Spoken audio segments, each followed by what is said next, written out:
Hello guys, ये class 9th का second part है। फर्स्ट पार्ट पहले ही बना चुकी हूँ।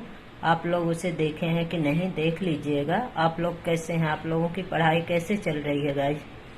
अब उसके आगे का जो NCERT है और MP बोर्ड की जो बुक क्लास 9th की है बिल्कुल सेम है, इसीलिए उसके सभी क्वेश्चन आंसर करवा रही हूँ। फर्स्ट पार्ट में आंसर क्वेश्चन कुछ करवा दी थी, अब उसके बाद जो है तो ये अभ्यास जो क्वेश्चन आंसर दिए हुए हैं उसको करवा रही हूँ।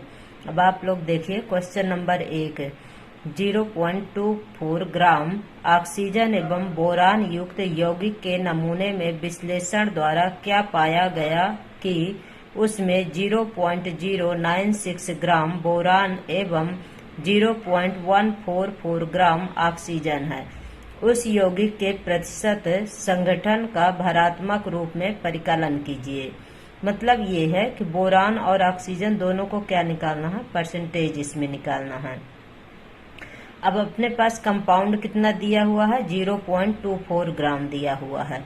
बोरान का द्रव्यमान कितना दिया हुआ है, 0.096 ग्राम दिया हुआ है। ऑक्सीजन का द्रव्यमान 0.144 ग्राम दिया हुआ है। तो इसमें फार्मूला कौन सा लगेगा, तो percentage of boron is equal to mass of boron upon total mass of compound into 100। कहने का मतलब ये है कि जो बोरान का मास दिया हुआ है उसे अपन ऊपर लिखेंगे, जो टोटल मास दिया हुआ है उसे इसमें नीचे रखेंगे। अब देखिए इसके आगे कि 0.096 किसका है, बोरान का है, और इस टोटल कंपाउंड कितना है, 0.24 है। तो अब इसको जैसे कट करने के लिए बराबर करेंगे, क्योंकि पॉइंट के बाद जो है तो इधर तीन शब्द नहीं है, तो इसलिए इधर 0 लगा लेंगे और इसका संतुलन बन जाएगा। इसके बाद जो है तो इसे कट कर देंगे। अब कट करने के लिए इसे देखिए कि 24 से काट देंगे, तो 24 से काटेंगे जब आप, तो 24 दाहम 240 और ये 24 चौको 96 हो जाएगा। इस प्रकार से ये कट जाएगा। और ये जो 10 आएगा इससे 10 दाहम 100, ये भी कट जाएगा जो 100 इधर है। और ये जो 10 बचेगा तो उसका 4 से मल्टीप्लाई करने पर 40% बोरान का परसेंटेज आ जाएगा। अब उसी प्रकार से ऑक्सीजन का देखिए कि ऑक्सीजन का परसेंटेज किस प्रकार से निकालना है। तो अपने पास ऑक्सीजन का कितना दिया हुआ है, तो आप लोग ये देखिए ऑक्सीजन का द्रव्यमान दिया हुआ है 0.44 ग्राम। तब ऑक्सीजन का यहाँ पर रख लेंगे तो 0.144 अपान 0.240 जीरो लगा लेंगे इसे, जिससे कि इसको काटने में सहूलियत हो अपने को कैसे कट करना। हम इसको सिर्फ काट करके इसलिए बताए हैं क्योंकि अपने को ये डायरेक्ट नहीं समझ में आता जब फर्स्ट टाइम पढ़ाई करते हैं कि डायरेक्ट आंसर आ कहाँ से गया, तो किसको कैसे रखेंगे और कैसे कट करेंगे, इसलिए आप लोगों को सब पूरा सॉल्व करके बता रही हूँ। अब इसमें जैसे 240 इधर है और ऊपर जो है तो 144 है। अब इसे कट करेंगे, जैसे 2 से कट करेंगे, 2 एक कम 2, 2 दूनी 4, तो 120 इधर हो गया। ऊपर वाला काटेंगे 2 सत्ते 14, 2 दूनी 4, तो 72 हो गया। अब इसके बाद जब इसको फिर से कट करेंगे तो 3 से कटेगा, तो इधर 3 चौको 12 और इधर जो है तो 3 दूनी 6 और 3 चौको 12, यानी कि 24 तिहाई 72 हो गया। और इधर फिर से इसको जब कट करेंगे तो 4 से काट देंगे, तो 4 दाहम 40 और 4 छंग 24। इस प्रकार से कट गया। और जो ये 10 है, 10 से 0 कैंसिल हो गया, 10 का 6 में मल्टीप्लाई कर देंगे तो 60% आ जाएगा। इस प्रकार से ऑक्सीजन का परसेंटेज 60% आया है और बोरान का 40% आया है। अब नेक्स्ट क्वेश्चन नंबर 2 देखिए। इसमें फर्स्ट और सेकंड 2 क्वेश्चन इधर के टफ हैं थोड़ा सा, इसको थोड़ा 1-2 बार जो है तो प्रैक्टिस करनी होगी। और आप लोग अपना सेल्फ नोट्स बनाइए, जो भी है आपको ना समझ में आए उसको तो नोट्स जरूर ही बना लीजिए, तो 1-2 बार, क्योंकि उसको देखते रहेंगे तो समझ में आ जाएगा। फिर उधर 9 और 10 क्वेश्चन नंबर है, वो भी जो है थोड़ा सा टफ है, उसको भी फिर आप 1-2 बार ट्राई करेंगे सब बन जाएगा। अब क्वेश्चन नंबर 2 देखिए। 3.0 ग्राम कार्बन 8.00 ग्राम ऑक्सीजन में जलकर 11.00 ग्राम कार्बन डाइऑक्साइड निर्मित करता है। जब 3.00 ग्राम कार्बन को 50.00 ग्राम ऑक्सीजन में जलाएंगे तो कितने ग्राम कार्बन डाइऑक्साइड का निर्माण होगा। आपका उत्तर किस रासायनिक संयोजन के किस नियम पर आधारित है। तो इसमें रासायनिक संयोजन का नियम भी पूछ लिया है कि आप लोग इसमें रासायनिक संयोजन का नियम बताइए। तो अपने क्लास 9th में जैसे 2 दिया हुआ है, एक तो द्रव्यमान संरक्षण का नियम दिया हुआ है, दूसरा जो है स्थिर अनुपात का नियम दिया हुआ है। ये दोनों नियम दिए हुए हैं जो आप लोग पढ़ लीजिएगा, थ्योरी में भी पढ़ा दी हूँ। अब देखिए इसमें जैसे 3 ग्राम कार्बन को 8 ग्राम ऑक्सीजन में जलाएंगे जब इसको, तो 11 ग्राम कार्बन डाइऑक्साइड प्राप्त होती है। तो यह स्थिर अनुपात के नियम का पालन करता है। कार्बन ऑक्सीजन और कार्बन डाइऑक्साइड प्लस ऑक्सीजन, देखिए फिर से जब कार्बन और ऑक्सीजन जो है तो कार्बन को ऑक्सीजन की उपस्थिति में जलाएंगे तो कार्बन डाइऑक्साइड बनेगा और जो है तो ऑक्सीजन बच जाएगी, क्योंकि इसका जो है तो स्थिर अनुपात के नियम का पालन करता है। इसलिए 3 ग्राम जब कार्बन डाइऑक्साइड है तो उसे सिर्फ 8 ग्राम ही ऑक्सीजन की जरूरत पड़ेगी, न कि उसे 50 ग्राम, चाहे 50 ग्राम दिया हो चाहे 100 ग्राम दिया हो, इससे कोई मतलब नहीं है। जितना इसका कंपाउंड है, जितने ग्राम इधर कार्बन दिया हुआ उसी के अनुसार उसे ऑक्सीजन की आवश्यकता पड़ेगी। इस प्रकार से जो है तो अपना 42 ग्राम जो है तो ऑक्सीजन बच जाता है, अनबर्न रहता है, मतलब वो नहीं जलता है।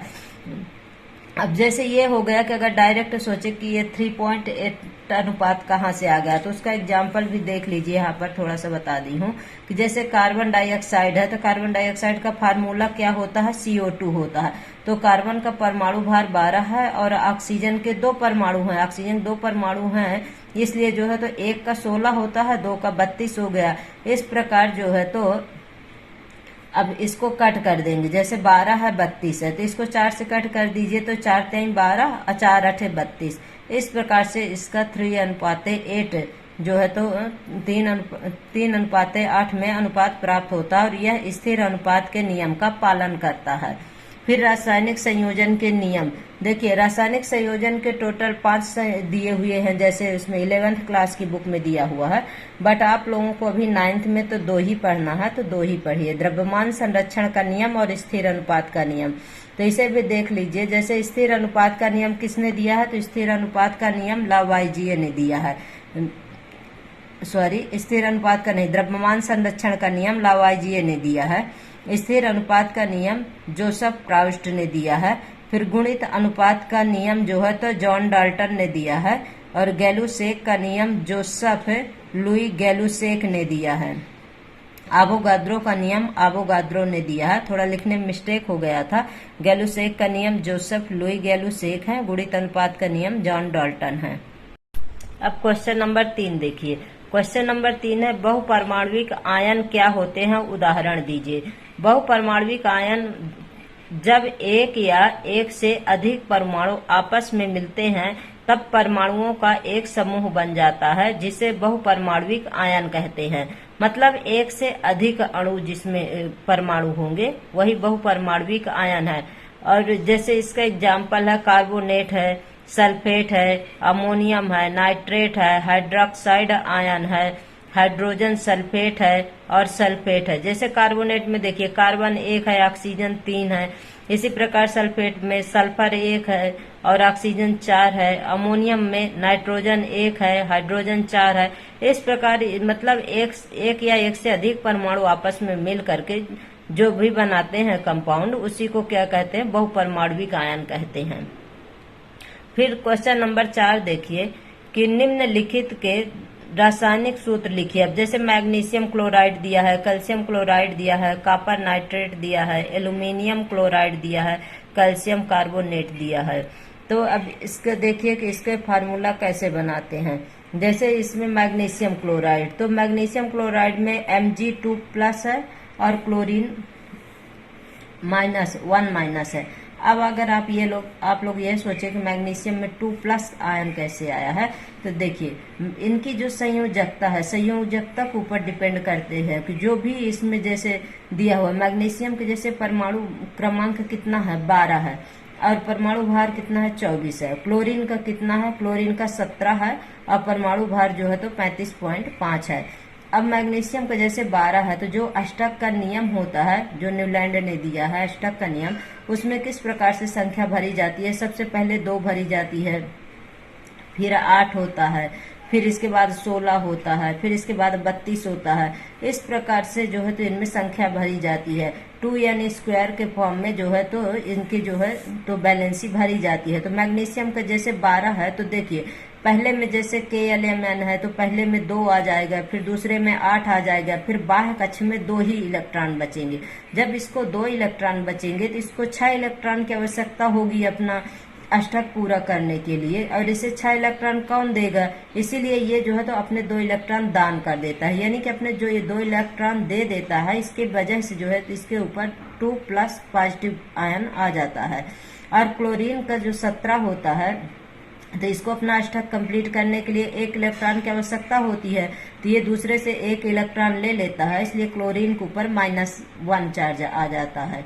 इसी प्रकार से क्लोरीन का 17 है, तो उसको भी भरेंगे, जैसे 2 8 भरेंगे और बाहर के कक्ष में 7 हो जाएगा। तो जो बाहर कक्ष में 7 है, तो वो 1 इलेक्ट्रॉन लेगा किसी से। इसमें जो है तो जैसे जिसके पास कम मात्रा में, जिसको कम की आवश्यकता होती है वो लेता है, जिसे ज्यादा की आवश्यकता होती है वो दे देता है। जैसे मैग्नीशियम को जो है तो 6 इलेक्ट्रॉन की आवश्यकता है, तो वो अपने 2 इलेक्ट्रॉन 6 रुपए किसी से लेने से अच्छा है नहीं, 1-2 रुपए वो अपना दे देगा किसी को, यानी 2 इलेक्ट्रॉन दान कर देगा। इसी प्रकार क्लोरीन जो है तो किसी से को मतलब अपना 7 इलेक्ट्रॉन देने के बजाय 1 इलेक्ट्रॉन ले लेता है और अपना अष्टक कंप्लीट कर लेता है। इस प्रकार से मैग्नीशियम क्लोराइड। फिर इसी प्रकार से कैल्शियम क्लोराइड का CaCl हो गया। फिर एल्यूमिनियम क्लोराइड का देखिए AlCl, तो एल्यूमिनियम में 3+ आयन होता है और क्लोरीन में 1- आयन होता है। इस प्रकार से इसका AlCl3 फार्मूला। जैसे कॉपर नाइट्रेट है, अब कॉपर में 2+ आयन है और NO3 में -1 आयन है, तो कॉपर नाइट्रेट बन जाएगा, CuNO3 का होल ट्वाइस हो जाएगा। क्योंकि ये जो है तो अपनी बैलेंसी जो जैसे कॉपर का NO3 के पास चला जाएगा और 1 का इसके साथ चला जाएगा, इसमें तिर्यक गुणा हो जाता है और उसके बाद जो है तो फार्मूला का निर्माण होता है। कैल्शियम कार्बोनेट में Ca2+ होता है, कार्बोनेट में 2- होता है, तो CaCO3 बन गया। फिर इसके बाद परमाणुओं की संयोजकता पर निर्भर करती है। दोनों परमाणु की संयोजकता को आड़ा तिरछा करने पर सूत्र का निर्माण होता है। यानी कि जब भी आप सूत्र का निर्माण करेंगे तो उसमें जो है तो इसका जिसकी जो बैलेंसी रहेगी दोनों का आड़ा तिरछा गुणा करने के बाद निकालेंगे। अब क्वेश्चन नंबर 5 देखिए कि निम्नलिखित यौगिक में विद्यमान तत्वों का नाम दीजिए। जैसे बुझा हुआ चूना, बुक में तो बुझा हुआ चूना लिखा हुआ पर उसमें क्विक लाइम दिया हुआ है इंग्लिश मीडियम के बुक में, और hydrogen bromide, baking powder, potassium sulphate. तो ये जो बुझा हुआ चूना का जो फार्मूला है अलग होता है, क्विक लाइम का अलग होता है। जैसे आप लोग यहाँ पर देखिए, क्विक लाइम का कैल्शियम ऑक्साइड होता है, CaO होता है। बुझा हुआ चूना का CaOH का होल ट्वाइस होता है, कैल्शियम हाइड्रोक्साइड होता है। हाइड्रोजन ब्रोमाइड का HBr होता है। बेकिंग पाउडर का सोडियम हाइड्रोजन कार्बोनेट होता है, जो खाने का सोडा होता है। पोटेशियम सल्फेट का K2SO4 होता है, पोटेशियम सल्फेट। अब क्वेश्चन नंबर 6 देखिए, निम्नलिखित पदार्थों में मोलर द्रव्यमान का परिकलन कीजिए। इनका क्या निकालना है? मोलर द्रव्यमान निकालना है। इथाइन का, सल्फर का, फास्फोरस अणु का, हाइड्रोक्लोरिक अम्ल का, नाइट्रिक अम्ल का। तो इसमें जैसे इथाइन है, तो इथाइन का देखिए, इथाइन का C2H2, तो मोलर द्रव्यमान इसके निकालना है। द्रव्यमान निकालना है तो कार्बन का कितना द्रव्यमान होता है? 12। हाइड्रोजन का कितना होता है? 1 होता है। तो कार्बन का परमाणु क्रमांक 6 और परमाणु भार 12 होता है। हाइड्रोजन का 1 ही होता है परमाणु क्रमांक, परमाणु भार। और इसमें जो है तो जैसे इसका 12 हो गया और हाइड्रोजन का 2 और कार्बन के 2 परमाणु है, तो 12 दूनी 24 और 2 26 ग्राम हो गया एथाइन का।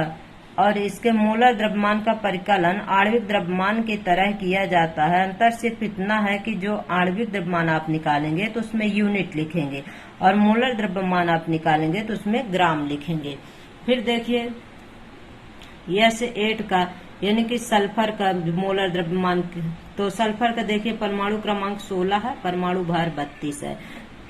दिए कितने हैं, 8 सल्फर दिए हुए हैं। तो 32 का जो है तो 8 में गुणा कर देंगे तो आपका 256 ग्राम आ जाएगा। अब फास्फोरस के 4 अणु हैं और फास्फोरस का परमाणु भार 31 होता है और परमाणु क्रमांक 15 होता है। तो 31 का 4 के साथ इंटू कर देंगे तो 124 ग्राम आ जाएगा।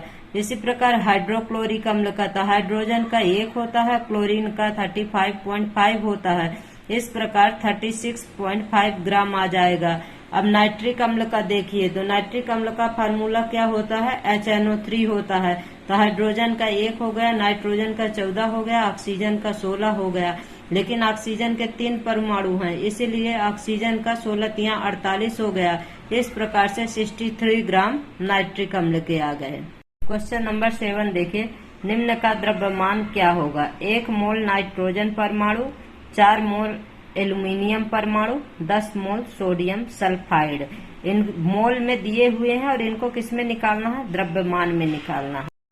तो 1 मोल नाइट्रोजन परमाणु का मोल द्रव्यमान ज्ञात करने के लिए फार्मूला देखिए, mass equal to molar mass into number of mole, मतलब कि द्रव्यमान इजकल टू मोलर द्रव्यमान गुणे नंबर ऑफ मोल्स, जो मोल्स दिए हुए हैं जैसे 4 ग्राम, 1 ग्राम, 10 ग्राम ये मोल्स है।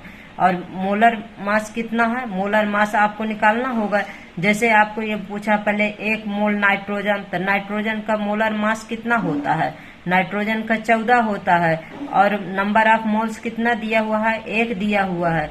तो 14 × 1 तो 14 ग्राम हो गया। अब 4 ग्राम एल्यूमिनियम परमाणु का पूछा है, तो एल्यूमिनियम का मोलर मास जो है तो 27 होता है। और मोल्स कितना दिया हुआ, नंबर ऑफ मोल्स कितना दिया हुआ है, 4 दिया हुआ है। यानी कि आपको द्रव्यमान निकालने के लिए मोलर मास, जो परमाणु का मास होगा, द्रव्यमान होगा, और नंबर ऑफ मोल्स जो दिए रहेंगे उसमें इंटू कर देना है, तो आपका मोलर द्रव्यमान निकल आएगा।